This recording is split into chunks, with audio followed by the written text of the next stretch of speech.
Hello, this is PG, welcome back to the channel. Today I'm reviewing Senua'S Saga Hellblade 2. It's on Xbox and PC. Senua'S Saga Hellblade 2 is an action-adventure game developed by Ninja Theory. It's set in the 9th century in Iceland and it draws inspiration from Norse mythology. The story follows Senua, a warrior who is captured by slavers, which leads her on a dark, twisted and surreal journey.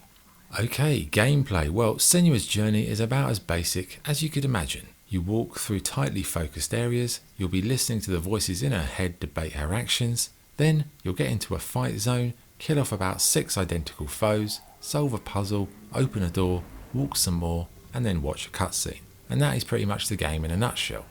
It isn't a game that will test your abilities, your reflexes, or your brain in any major way, and it's a bit too similar to the first game in many ways. It didn't add anything particularly of value or extend or augment the experience that was, and that was probably one of my biggest disappointments. With the bigger team, the bigger budget, I was expecting something bigger, better, more complex. But as I said, the combat, very simple. You've got a light attack, you've got a heavy attack, you can dodge, you can parry, you can power up, but once you know the system, it's incredibly easy. It is visceral though, I will give it that, mainly due to the incredibly good sound work.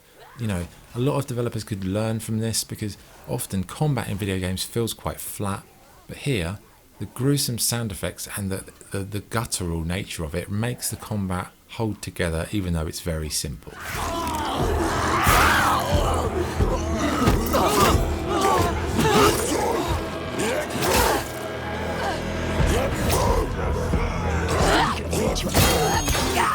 What else is there? Well, you've got puzzles to solve.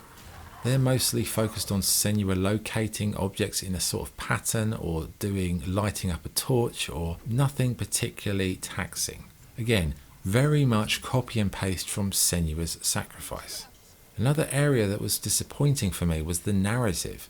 I would say the voices in Senua's head are quite disorientating, but they lack the quality or the intrigue from the first game, almost like they feel like annoying tutorial voices in some moments.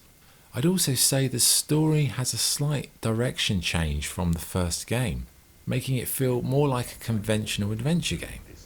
It's a game that doesn't really know what it is or what it wants to be. Is it about Senua's mental health? Is it about a separate story? It's quite muddled and unclear and lacks the focus, the focused core of Senua's Sacrifice.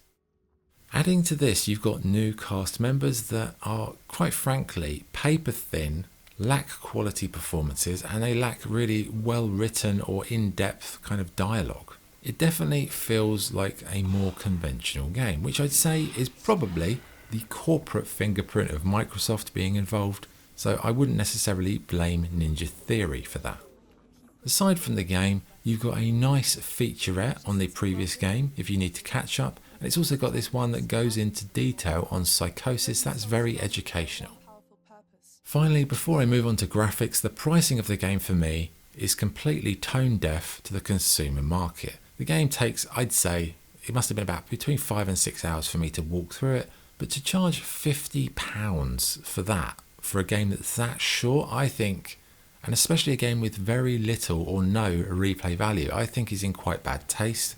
The first game was £25, I'd say 30 for this would have been about right, but you can get this on Game Pass, and Game Pass is about, $10.99? So if you want to play this, I would recommend just buying Game Pass for a month and then playing this, because this is not worth £50, I'm sorry, it's just not. Visually, it is a beautiful game with amazing detail, fantastic lighting, good character design, accessibility options are top notch, so I can't fault how it looks. Now the game, because it looks so good, it's great for a photo mode, and it does have one, and it's one of the best examples I've seen. Yes, it does lack logos, contrast, sliders, facial expressions, pose changes, but aside from that, it's got fantastic filters, good effects, you've got 3 detachable light sources you can use, so you can really create some wonderful images. In terms of the sound, the voice acting is top notch, the music is perfectly suited to the tone, and the ambient effects and the voice in Senua's head, they really add depth. You need to go inside. You need to help them. Someone needs your help. Everyone has that in there. Everyone. Help us. Do you want to join them? You came here to help. Good and bad points. What's good? The graphics and sound are absolutely quality. The boss fights are visually impressive, albeit quite shallow, and it's got a great photo mode. Bad points. The game offers nothing new when compared to its prequel. The combat lacks depth, and the vast majority of the game is a glorified walking simulator with voices in your head, and it's another example of style over content with lovely graphics, sadly not made up for by the gaping black hole in the gameplay. Okay, verdict. Senua'S Saga Hellblade 2 isn't a bad game, but it's not a great game either. The first game, Senua'S Sacrifice, did something new, something fresh. It was a mature depiction of how mental illness can impact a person's sense of the world around them. Senua'S Saga feels like Microsoft walked into Ninja Theory's offices, put a big bag of cash on the table and said, "Hi, can you make another one exactly like that? Just make it look nicer, and then we'll make it a Microsoft exclusive. Cheers." And you know what? That's what it feels like. It doesn't feel like a natural, authentic continuation of the story, but to be fair, anyone who played the first game, when you finished it, you weren't thinking to yourself, "Oh my god, I can't wait to play the sequel," because it didn't feel like a game that needed a sequel.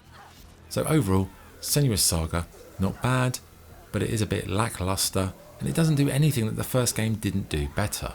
It's a great example of the games industry just copying the film industry, sequels for the sake of it. I don't think it was really worth making. I'm sure they put a lot of time and effort into it, but it really hasn't really eclipsed the original. But if you are wowed by graphics and sound and you're easily pleased by that, absolutely. Or if you like a photo mode, absolutely, great. But if you're looking for a game that's got depth, good story, or like compelling systems, this is not it. Okay, scoring, Senua'S Saga, Hellblade 2, I'd give it 6 out of 10. It's alright. That's the review. Thanks for watching. Cheers.